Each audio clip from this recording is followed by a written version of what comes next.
Bienvenidos al podcast del Centro de Estudios sobre Procesos Constitucionales Naticum, el espacio que une derecho y tecnología. Aquí podrás aprender sobre derecho constitucional, fiscal, administrativo y derechos humanos. ¿Qué tal? Muy buenos días a todos. Nos encontramos en nuestro episodio número 12 del podcast Naticum y hoy vamos a tocar un tema que, si bien no es un tema tan novedoso, sí considero que es un tema del que estamos bastante en pañales. Me parece que es un tema que tiene que atender mucho el foro jurídico y es un tema además de los que están escalando en materia judicial, que son las resoluciones o la justicia con perspectiva de género.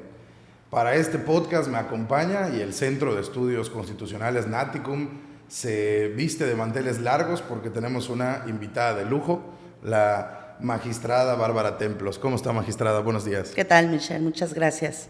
Si me lo permite, voy a leer una breve semblanza de su trayectoria. La voy a sintetizar.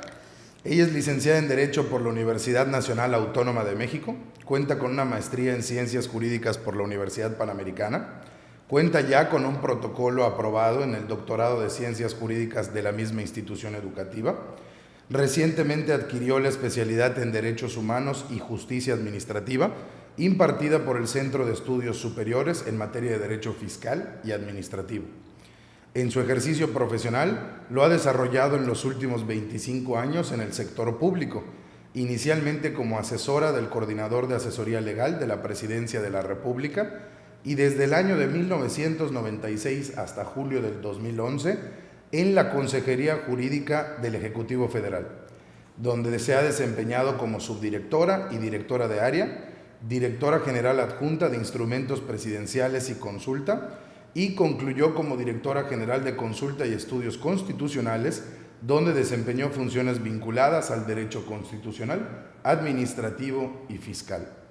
Desde julio del 2011 fue designada como magistrada de sala regional en el hoy Tribunal Federal de Justicia Administrativa, en el cual actualmente se encuentra en proceso de ratificación para un nuevo nombramiento. Desde el 31 de agosto del 2017 es integrante de la Comisión para la Igualdad de Género del Tribunal Federal de Justicia Administrativa. Y por si fuera poco, ha sido merecedora de diversos reconocimientos en el concurso de sentencias o medidas dictadas con perspectiva de derechos humanos y o perspectiva de género en materia fiscal y administrativa. Magistrada, muchísimas gracias por acompañarnos. Voy a empezar el tema con una pregunta que me parece que va a ser base para toda la conversación. ¿A qué le llamamos perspectiva de género? O para el joven estudiante de Derecho que nos escucha, ¿qué debe de entender él por perspectiva de género? Bien, Michelle, muchas gracias por esta bienvenida. Antes que nada, quiero yo agradecer la invitación que me hiciera el Centro de Estudios sobre Procesos Constitucionales Naticum. Estoy muy honrada de estar esta tarde aquí platicando y charlando con ustedes de este tema que, ya lo decías tú bien, no es nuevo o no debería de ser nuevo, ¿verdad? Pero es muy necesario que lo abordemos en diferentes foros porque sí representa diría yo, una responsabilidad social para quienes impartimos justicia y desde luego compartir nuestras experiencias con el foro estudiantil, desde luego que me parece que puede ser muy formativo y bueno, pues yo estoy muy contenta de estar esta tarde aquí. Y ya entrando en materia, en relación a la pregunta que tú me haces, ¿qué es la perspectiva de género? Bien, yo creo que lo primero que tenemos que tener muy claro es que perspectiva es una visión, una óptica de ver las cosas, ¿no? Género. Esto es bien importante, este concepto que pareciera que para todos es cotidianamente muy común. A veces lo confundimos, tendemos a confundirlo con lo que es el sexo. En el ambiente, en el marco del binarismo, hombre-mujer, tenemos lo que es el sexo. Pero el género hoy en día tiene que ver con la preferencia sexual de las personas, sea hombre, mujer o todas estas diversidad sexual que tiene que ver con las comunidades, las personas de la comunidad LGTBI y más, ¿no? Entonces, esto es bien importante concebirlo de esta forma, ¿no? Ahora, ¿qué es la perspectiva de género? Desde mi punto de vista, se ha presentado como una herramienta, una categorización de lo que vemos cotidianamente en todos los ámbitos, en el ámbito estudiantil, en el ámbito médico, en la carrera de psicología, y desde luego que la rama del derecho no es la excepción, todo lo contrario, o sea, se aplica invariablemente. Entonces, esta concepción y esta visualización de ver con perspectiva de género una situación concreta, desde mi punto de vista tiene que ver con una herramienta que nos sirve para identificar esta clasificación y desde luego detectar al mismo tiempo las posibles desigualdades que se pudieran presentar. Comentaba al inicio de su respuesta que si bien no es un tema nuevo, es un tema social. Uh-huh. ¿Quiere decir que juzgar con perspectiva de género lo podemos vincular directamente a una protección especial? ¿Es una protección adicional de la justicia? Yo no lo vería como una protección especial, porque aquí puede entrar un debate en cuanto a que si el juzgador ve una situación con perspectiva de género, está siendo parcial, porque está beneficiando a una de las partes.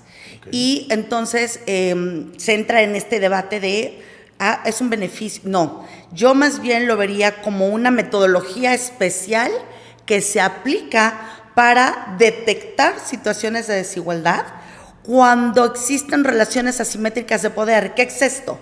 Las relaciones asimétricas de poder es cuando entre las partes existen dos niveles, donde una de ellas se encuentra en un nivel superior que la otra, que su contraparte. Entonces, cuando detectamos este fenómeno de una relación asimétrica de poder y se puede presentar esta desigualdad, ahí es donde yo diría, no debe de ser un privilegio, no debe de ser una situación para favorecer a nadie. Todo lo contrario, lo que se tiene que hacer es privilegiar una visión, se dice por ahí, ponerse los lentes de género famosos, para no ver la situación en corto y muy en abstracto, con paradigmas o como cotidianamente se ha venido viendo a lo largo de los tiempos, sino dar un pasito más allá, ver en el horizonte y decir y reconocer que X o tal situación pudiera estar generando esa desigualdad que a veces es imperceptible porque se normaliza en la cotidianidad de las relaciones, ¿no? Entonces yo no lo vería como un privilegio, lo vería más bien como una necesidad para que de esta manera se pueda lograr una igualdad generalmente entre hombres y mujeres, porque es donde más se ha presentado este factor de la desigualdad. Aquí yo quisiera decir y ser muy enfática, y para nuestra audiencia que nos está viendo, que es muy importante detectar que la desigualdad por razón de género no se da exclusivamente para el tema de mujeres. No tiene que ver un carácter exclusivo de mujeres. Los hombres también pueden ser sujetos de una visión favorable de perspectiva de género. Tenemos resoluciones de la Corte que así lo han advertido. Y o cualquier otra persona que por su preferencia forme parte de esta diversidad sexual que yo les comentaba, ¿no? Entonces, perspectiva de género no solo es mujer, aunque es la mujer la que ha estado tradicionalmente en desventaja durante muchos años, ¿no? Hay una cuestión, estoy seguro que muchas de las personas que nos ven, que todavía no tienen necesariamente contacto con los medios de defensa en materia administrativa. Hay que apuntalar que la magistrada, pues en su día a día, en sus tareas diarias, se dedica a la tramitación y resolución de juicios contenciosos administrativos federales, que de manera orgánica, por su naturaleza jurídica, son juicios en los que las partes nunca son necesariamente iguales. De un lado tenemos una autoridad transgrediendo la esfera jurídica de un contribuyente en la materia fiscal, administrado en la materia administrativa, pero pues siempre es un sujeto de derechos, ya es una persona física, una persona moral, que considera que algún acto de la autoridad transgrede su esfera de derechos y solicita al Tribunal Federal de Justicia Administrativa pues la protección a través de la nulidad del acto que le afecta. Entonces, de por sí, la naturaleza jurídica del propio juicio contencioso no tiene a las partes en un plano de igualdad. Absolutamente. De un lado tenemos a una autoridad y de otro lado tenemos, vamos a decirle, al actor o demandante, que le llamamos contribuyente en la materia fiscal, administrado en la materia administrativa. Ese administrado, ese contribuyente, tiene que solicitar que en su resolución venga un apartado, que haya una justicia con perspectiva de género, o ustedes como tribunal lo advierten de oficio y lo trabajan de oficio. Esta es una gran pregunta, Michelle, porque fíjate que ha habido discusión en el ámbito de los magistrados y hay quienes sostienen que si no viene expresamente solicitado por el actor o cualquiera de nuestros justiciables, no deberíamos impartir esa resolución o emitir la resolución conducente con perspectiva de género, porque no fue solicitada y entonces estaríamos haciendo como lo que se conoce como una suplencia de la queja. Sin embargo... Lo cual me gustaría apuntalar, perdón por la interrupción, está prohibido en materia fiscal. En materia fiscal y administrativa, claro, opera el principio de estricto derecho. Así es. Lo que no forma causa de pedir no puede ser resuelto por el tribunal. Aquí es donde viene precisamente el punto de discusión.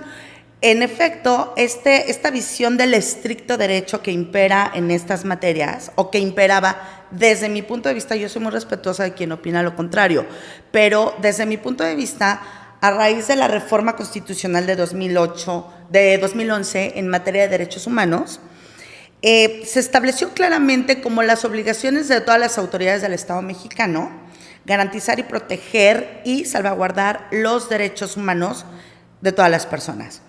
Todas las autoridades, desde luego, incluye a las autoridades jurisdiccionales. Entonces, cuando el texto constitucional impone, entre otras autoridades, a los juzgadores visualizar y proteger y garantizar esta protección de derechos humanos, desde mi punto de vista, el estricto derecho se acaba. Porque si en una norma de aplicación estricta en materia fiscal la voy a aplicar a uno de nuestros justiciables, pues entonces esa norma estricta que yo debería estar aplicando, que pudiera ser considerada en su texto con un fragmento o con una visión de desigualdad, yo ya no estaría garantizando el mandato que me impone el artículo 1 constitucional. Yo estaría, haciendo una vulneración al no detectar esa situación de desigualdad, ya sea en el propio acto administrativo, en el acto fiscal o en la norma que le fue aplicada al justiciable y que viene a impugnarla hacia nosotros. Entonces, al hacer ese escrutinio estricto, de estricta legalidad, desde mi punto de vista, no nos permite tener esta visión amplia para generar una situación de igualdad entre las partes. Y tú lo dijiste muy bien, Michelle, en el juicio contencioso administrativo siempre se presenta una situación entre los particulares y la administración pública federal, sea fisco o sea autoridades administrativas.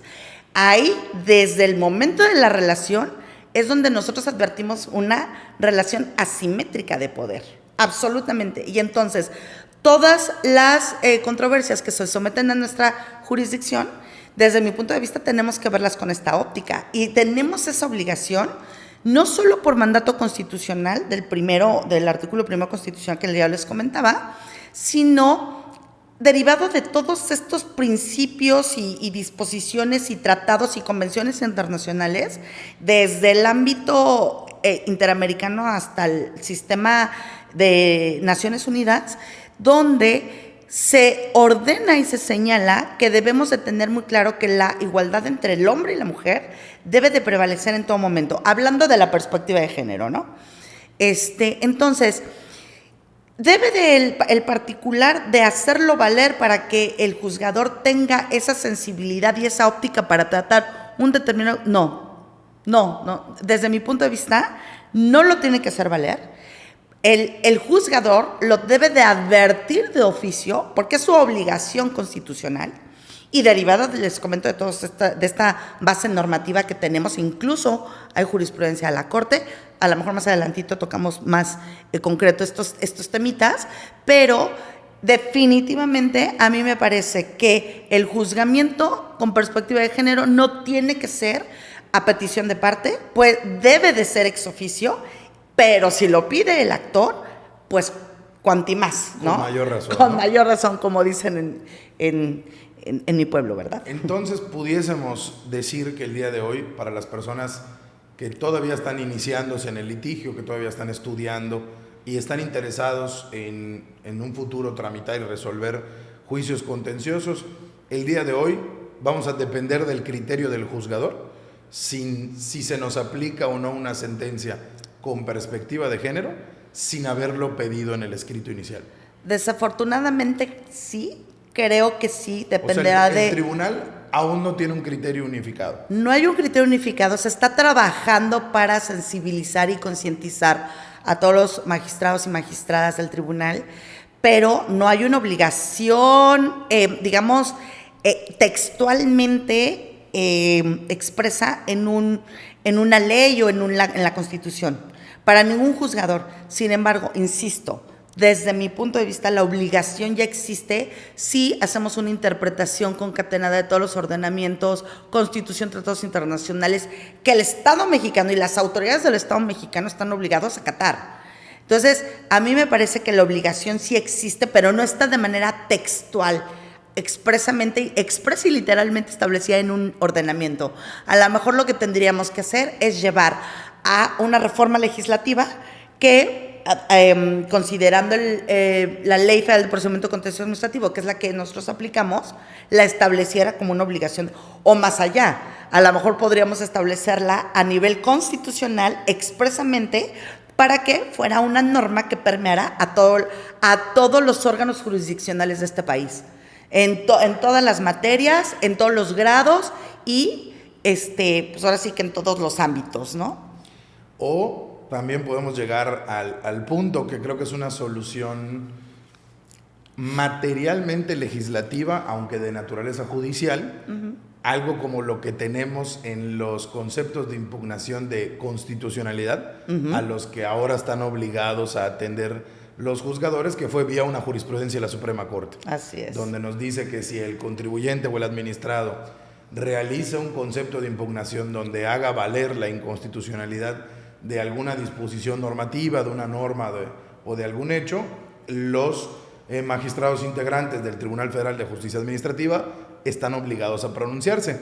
No es que lo diga la ley del contencioso. Así el es. artículo 50 que nos dice qué debe contener la sentencia no lo establece, Así es. sino que una jurisprudencia de la Corte, que es un acto materialmente legislativo, aunque de naturaleza judicial, que pues también resultan ser parches para la implementación de justicia. Sí, de acuerdo. Quisiera aclarar también, decía yo que no tiene un criterio unificado el tribunal. No quiero que se malinterprete con que el tribunal no está haciendo esfuerzos en materia de perspectiva de género. Tan es así que el propio tribunal realiza un concurso donde todos los magistrados que integran las salas regionales o la sala superior del tribunal pueden acudir y pueden participar enviando sus sentencias donde hayan impartido justicia con perspectiva de género, y se realiza todo un comité que elige y premia las mejores sentencias.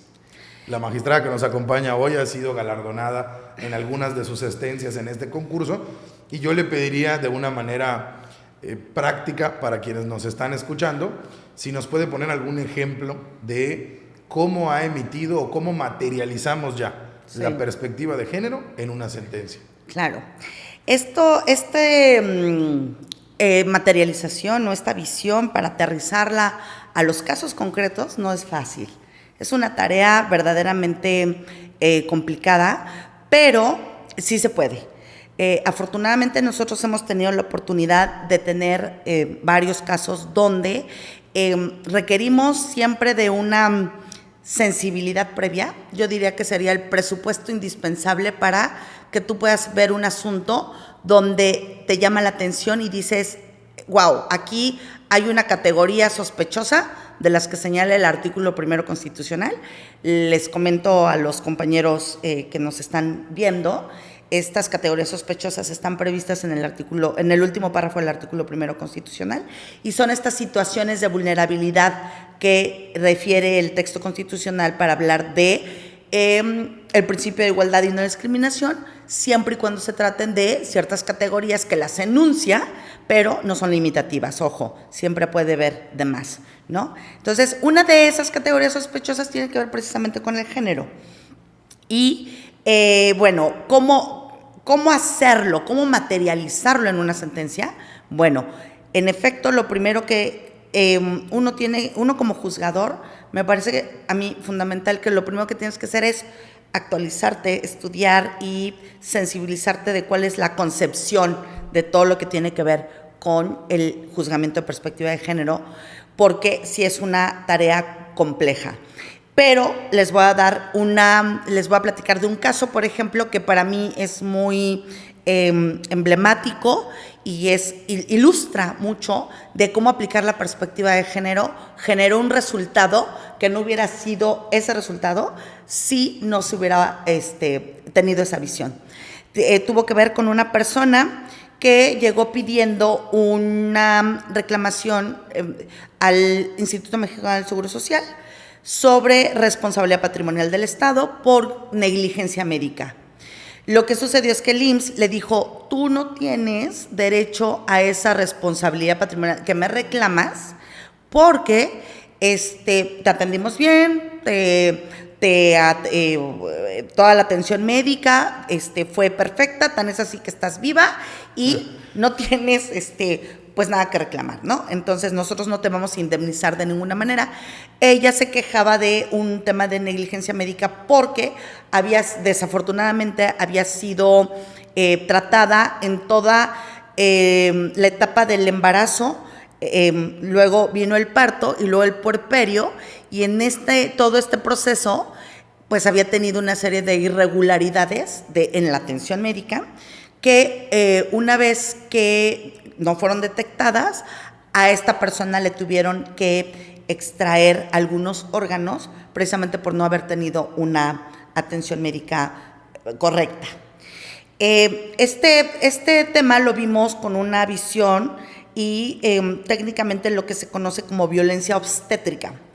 Este es un concepto muy acuñado por los tratados internacionales, por normatividad de salud interna de carácter nacional, y desde luego nosotros advertimos que derechos habían estado violados o habían sido transgredidos a la víctima de esta atención médica negligente, porque al final del día, haciendo todo un análisis, advertimos que en efecto la negligencia se había presentado, y desde luego esto con periciales y con constancias que estuvimos advirtiendo en los autos.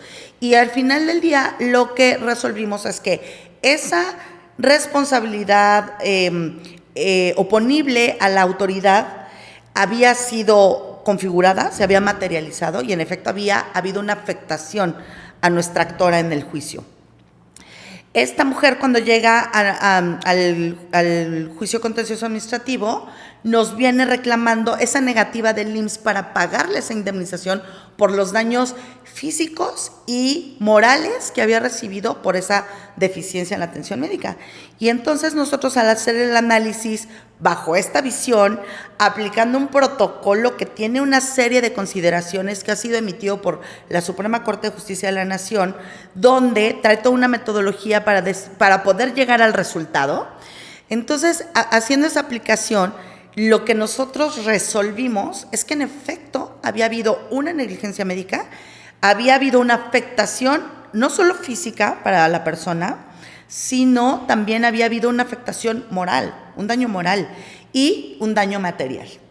Nuestra sentencia, al tener esta visión de perspectiva de género, logramos nosotros argumentar en la resolución que la violencia obstétrica es una situación que vive la mujer por el simple hecho de ser mujer.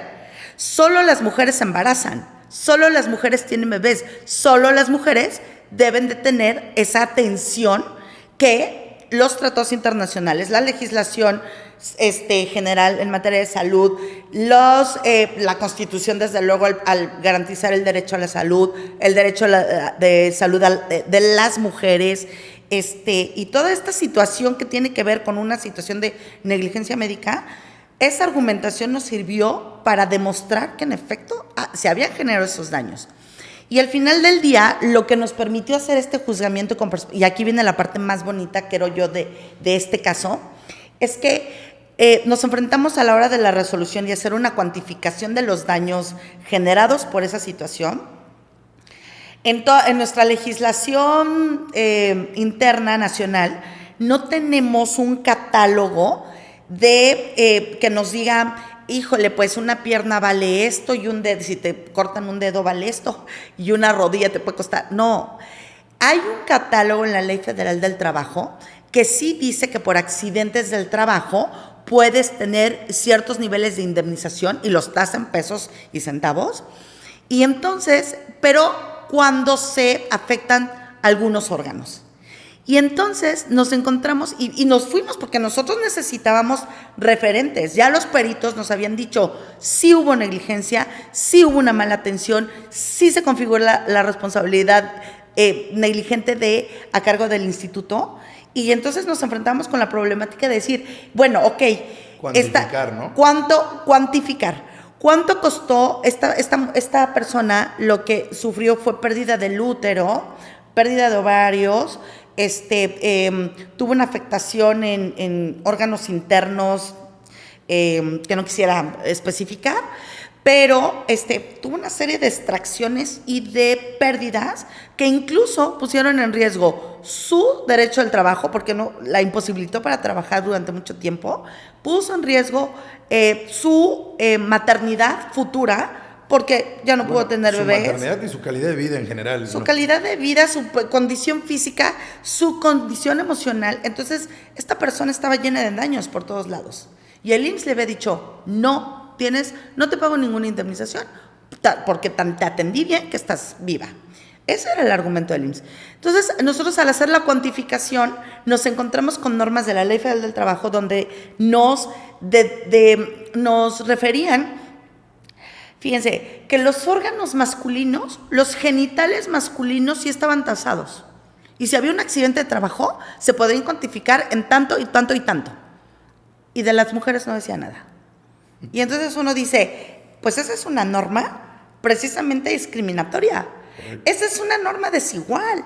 Esa es una norma que tenemos que verla con esa perspectiva de género y darle un alcance más allá para poder determinar que cuando el legislador quiso referirse a los genitales masculinos, también debe haber considerado los genitales femeninos, ¿no? Y hicimos un mecanismo de control difuso de constitucionalidad que podemos hacer los juzgadores para cuestionar la norma que se puede aplicar. Y entonces, con el propósito de no expulsarla o de no inaplicarla por considerarla que no está conforme con el marco jurídico constitucional, pues lo que nosotros hicimos fue hacer una interpretación extensiva. Correcto. Con esta visión de género, de privilegiar los derechos y tratar de cuantificar y darle alguna solución al caso concreto de esta persona. En especial porque si aplicamos la norma de la esfera en este caso de la actora, nos quedamos sin norma para juzgar. Así es. Entonces lo que tenemos que hacer no es, esta norma es discriminatoria por no contemplar en este caso, por solo contemplar en este caso genitales de hombre. De hombres. Y lo que tuvimos que hacer, o lo que tuvo que hacer el tribunal, es hacer una interpretación extensiva para decir si la ley quiso establecer esto es porque también quiso referirse. Claro. Esto es súper importante, es fascinante para las personas que nos escuchan, porque es más fácil inaplicar una norma y decir no cumple con un criterio constitucional, resulta inaplicable y no la utilizamos. Pero si en este caso particular entiendo que si la inaplicaban, pues nos quedamos sin ley que aplicar y sin justicia que impartir, ¿no? Exactamente. Entonces lo que fue es hacer una interpretación extensiva, en este caso entiendo, de los tabuladores de la Ley Federal del Trabajo. Exactamente. Que además, per se, estos tabuladores tienen la crítica de ser muy fríos. Sí. Si pierdes un brazo es tanto, si pierdes la vista. Así es. Y además no están enfocados tanto al daño que se le están muy enfocados al daño que se le ocasiona al trabajador y no tanto a las consecuencias de su calidad de vida posterior. O sea, es como si le diéramos valor a un brazo, a una extremidad. Es decir, es muy fría la ley para decirte, el trabajador dentro de su trabajo tiene un accidente y pierde un brazo, la indemnización es de tanto. Sí. Sin cuestionarlo y sin saber si a lo mejor esta persona era un extraordinario lanzador de jabalina y ahora el daño moral que le va a ocasionar nunca poder volver a lanzarla porque lo que perdió es el brazo con el que hacía el hobby que más le apasionaba, ¿no? La ley es muy fría y la ley te dice, perdió el brazo, págale tanto, sin importar si a lo mejor el daño moral o el daño futuro era todavía mayor. Sí, sí. Y sobre todo a mí algo que siempre he admirado mucho de los tribunales, de todos, aunque en particular en el Tribunal Federal de Justicia Administrativa, en el que en algún momento tuve yo el honor de trabajar, esta cuantificación, esta valoración, que son operaciones matemáticas para determinar con cuánto indemnizamos a una persona, no puede venir de abogados. Sí, no tenemos por naturaleza, no tenemos por formación la capacidad para hacer ello. ¿Cómo se ayuda el tribunal para llegar a esos números matemáticos? Sí, en este caso, siguiendo con este caso precisamente, nosotros en la sentencia definitiva ordenamos el pago de todos estos daños, ¿no? Porque vimos que se configuraba la actividad administrativa irregular por parte del instituto y ordenamos que se pagaran todos estos daños. Pero luego dijimos, no tenemos elementos suficientes para hacer esa cuantificación. Y precisamente lo que hicimos fue ordenar la apertura de un incidente de cuantificación de daños, donde las partes presentaran sus respectivos medios de prueba, periciales, no sé, situaciones de psicólogos y etcétera. El mayor número de elementos que pudieran aportarnos para nosotros poder llevar a cabo esa cuantificación. Y ahí vino otro problema, porque la autoridad nos decía, no, es que esto no es el momento para que tú nos estés pidiendo pruebas adicionales, porque estas pruebas si se iba a condenar al pago de alguna indemnización por cualquiera de estos daños, estas pruebas debió haberlas presentado el actor desde la presentación de su demanda. Entonces se inconformaron con nosotros por ordenar la apertura de ese incidente y nosotros le dijimos, no, aquí primero estamos determinando si hay o no hay, y existe, el tema de litis es si se actualizó la actividad administrativa irregular o no del instituto. Lo demás son consecuencias, son efectos, ¿no? Y entonces ordenamos y dijimos, no, se tiene que abrir el incidente y ahora sí que lléguenos de documentos. Por ejemplo, para cuantificar el daño material, los gastos que había hecho esta persona por afuera y demás, pues presentaban facturas y documentales que acreditaran todos estos gastos adicionales que había tenido que emprender esta persona, que además de ser víctima de esta negligencia, pues había tenido que terminar de atenderse en un hospital ajeno, ¿no? O privado. Entonces, ¿cómo le hace el tribunal? Bueno, sí quiero decir que aquí es un reto inmenso el que presentamos los juzgadores, porque no tenemos un ABC, no tenemos una metodología, no tenemos un protocolo. O sea, cada magistrado, cada sala hace y depende mucho del conocimiento, de los principios, de las normas. Nosotros, por ejemplo, en mi experiencia, lo que hacemos mucho es revisar casos de la Corte Interamericana de Derechos Humanos, porque ahí hemos encontrado muchos referentes que nos han servido para hacer esas cuantificaciones, para darle solución a los problemas, porque los problemas se presentan, detectamos que se debe de atender el problema y a veces nos encontramos con este problema de ¿cómo hacemos? ¿Cómo le hacemos? E incluso hemos ido, aunque no nos es vinculante, a los órganos jurisdiccionales mexicanos, aunque no nos es vinculante el sistema de derechos humanos europeo, nosotros tuvimos un caso donde acudimos y analizamos un caso de la Corte de Derechos Humanos Europeo, del Sistema Europeo de Derechos Humanos, y de allá nos trajimos un precedente para resolver un tema de comunicaciones privadas, de intervención de comunicaciones privadas. No porque en México nuestra Suprema Corte no haya analizado el tema, claro que tiene un análisis súper profundo en esta materia.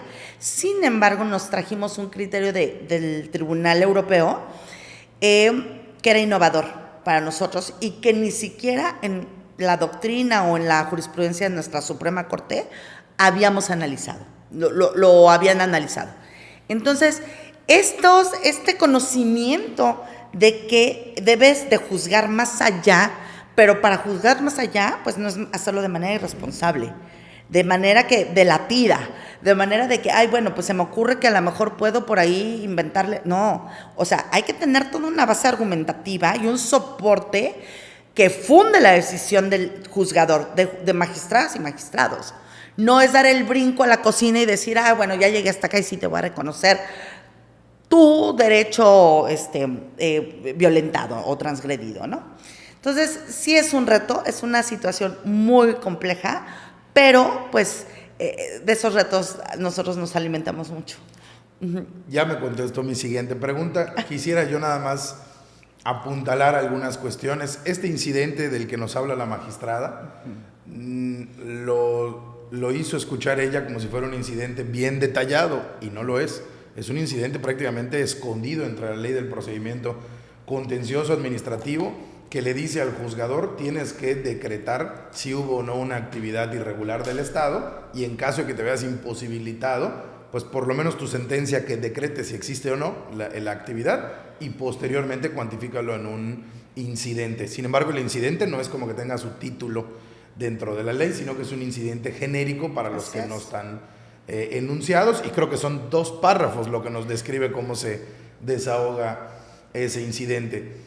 Y yo lo que le iba a preguntar, que ya nos lo contestó de manera muy clara, era el tema de cuáles eran los obstáculos para juzgar con perspectiva de género, y veo que, lo estoy diciendo yo, no lo está diciendo la magistrada, son varios, y muchos son generados por el Estado. No existe un vínculo u obligación expresa en la legislación para que los juzgadores estén obligados a aplicar en las sentencias una perspectiva de género. Si bien mencionó que la Suprema Corte de Justicia sí tiene un protocolo, sí, una metodología de cómo aplicar y materializar en la sentencia, lo que tampoco tenemos es un criterio para las cuantificaciones posteriores. Sí. Y hay que decirlo en español. A lo mejor es sencillo poder cuantificar los gastos o los daños inmediatos que una persona, en este caso, en el ejemplo, pues es un ejemplo médico, se terminó atendiendo en una institución privada, y pues la suma de todos los gastos médicos que hizo fuera de nuestras instituciones públicas, pues es muy fácil hacer una sumatoria. Lo difícil es cuantificar los daños a la calidad de vida futura, claro, de la persona. Y desafortunadamente el tribunal no está dotado de una herramienta jurídica que le diga A, B, C y D. No hay un protocolo de cuantificación, solo hay un protocolo para aplicar la perspectiva de género en una sentencia. Sin embargo, tampoco tienen una suficiencia legal, no tienen en la ley un instructivo de cómo cuantificar estos daños, y como por lo que nos comenta la magistrada, igualmente que el aplicar de oficio la perspectiva de género, pues queda de oficio al criterio de la sala regional o del tribunal o de la sala especializada o superior en su caso, depende de quién esté resolviendo, pues quedará al arbitrio del juzgador el procedimiento que decidirá utilizar para la cuantificación de estos daños. Sí. Como último tema, magistrada, a toda la gente que nos escucha, le comentaba yo, en su mayoría tenemos nosotros alumnos, estudiantes, recién egresados, gente que se está enfrentando por primera vez al mundo laboral, al bellísimo mundo del derecho y del litigio. ¿Qué recomendaciones le puede hacer este joven estudiante a este recién egresado que empieza a litigar para poder obtener una justicia con perspectiva de género en su futuro no tan lejano? Claro. Bueno, pues yo les recomendaría muchísimo que primero se capaciten. Esa es la base de todos. Y no lo digo desde luego a nuestros estudiantes que están emergiendo y que están ahorita transitando por las aulas universitarias. Pero esto yo lo diría para todos los abogados, no solo para los estudiantes, para todos los abogados que estén, bueno, los abogados litigantes, desde luego, para hacer sus planteamientos ante las autoridades jurisdiccionales, pero desde luego también para los jueces, magistrados y para todos los operadores jurídicos de este país. Concientizarse en primer lugar, actualizarse y capacitarse en estos temas ya no es una opción. Desde mi punto de vista es una obligación, porque si nosotros no logramos advertir estas circunstancias que generan desigualdades y por lo tanto provocan la discriminación prohibida por nuestro texto constitucional, entonces creo que no estamos capacitados para hacer absolutamente nada. Y los juzgadores tenemos todavía una obligación adicional. La responsabilidad social que tenemos frente a los justiciables es hacer efectivo el principio de tutela judicial efectiva previsto en el artículo 17 constitucional, en nuestro artículo 25 de la Convención Interamericana de Derechos Humanos, que esa sí nos vincula, y otros compromisos internacionales. Si los magistrados y magistradas, juezas y jueces, ministros y ministras, no estamos concientizados de que esta situación, como representantes de los órganos jurisdiccionales, debemos de tenerla perfectamente clara y debemos de tenerla perfectamente ubicada, entonces no merecemos tener a nuestro cargo esa tan importante e invaluable función que significa la administración de justicia. Entonces yo les invito a nuestros estudiantes que se metan en estos temas. Son temas de verdad apasionantes. Yo los conmino a que lo vean con cariño, con amor, con interés, con verdadera autenticidad, porque en esa medida ustedes van a poder tener una concepción mucho más amplia de lo que es una visión más allá, que no es el estricto derecho.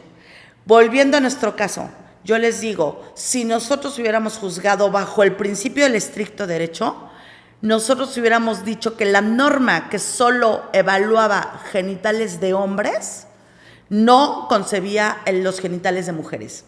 ¿Y saben qué hubiera pasado? Como me ha pasado en mi experiencia profesional, he tenido que firmar sentencias donde no existe ese reconocimiento por parte de otros magistrados y magistradas, y entonces no se repara la transgresión que vivió esa persona que fue afectada por un acto, en este caso de la autoridad administrativa.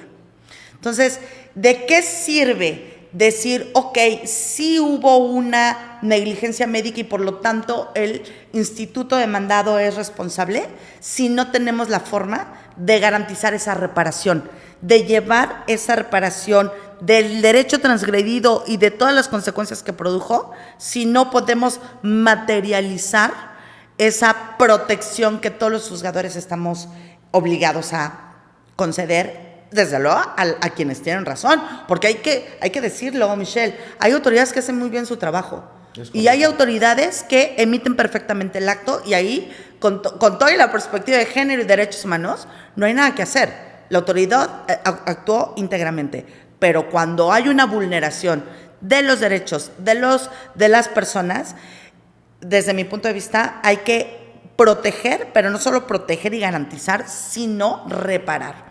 Y esa obligación es la que nos mandata el artículo 1 constitucional.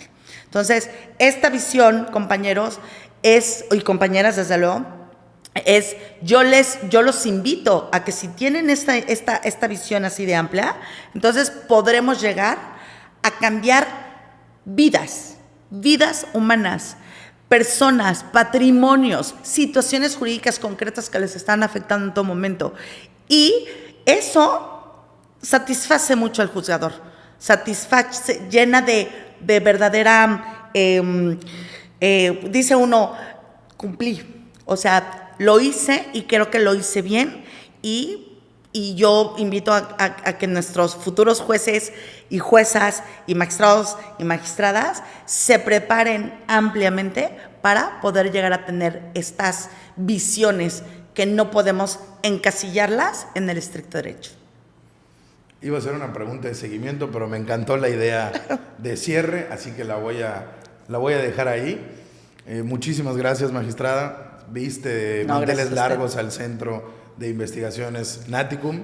Muchísimas gracias por atender a nuestra invitación. Y sobre todo, como yo les decía, como inicié este capítulo, es un tema, no es novedoso, pero estamos en pañales y creo que el foro jurídico debería de atenderlo más. De ahí la idea de invitar a la magistrada y de ahí de hacer este capítulo donde podamos, pues si bien no podemos satisfacer seguramente todas las preguntas, sentar una base de qué es la perspectiva de género y cómo juzgar o implementar sentencias con esta perspectiva.